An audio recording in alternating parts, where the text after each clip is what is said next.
The damage report from the leak of over 22,000 documents detailing secrets of India's Scorpene submarines is not yet in. The Indian Navy doesn't yet know what the entire cache of leaked documents contains, top sources have told NDTV. The assessment of the Indian Navy on extent of damage because of the leak, shared with the Ministry of Defence, is based on the documents made public by the Australian since Wednesday. The newspaper had reported that it had 22,400 pages of user and technical manuals that exposed their combat capability of the submarines, being built at a cost of $3.5 billion. India is building 6 Scorpene submarines designed by French shipmaker DCN. After preliminary inquiry, the Navy had told the Ministry of Defence that documents hadn't leaked from India. The specifications mentioned in the documents didn't match the ones that India is building, sources said.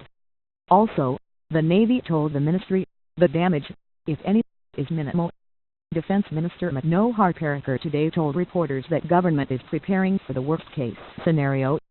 Top government officials associated with the inquiry have told NDTV that documents released and the actual one with which the Navy building the submarines differ by about 4 to 5 years.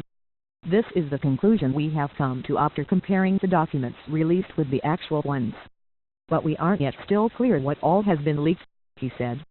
The officer said the documents released so far by the newspaper are of commercial nature, majority of which will be in the open domain.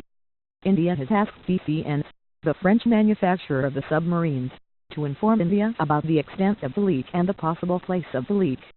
An experts committee has also been set up by the Ministry of Defence to examine the leaks and also possible countermeasures.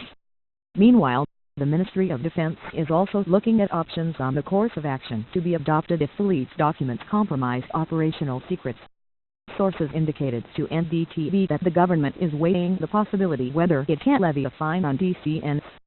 There is a clause of non-disclosure, which when violated could lead penal action, but for that, India needs to prove that DCN leaked the documents, the senior officer said, explaining that the move could be an uphill task.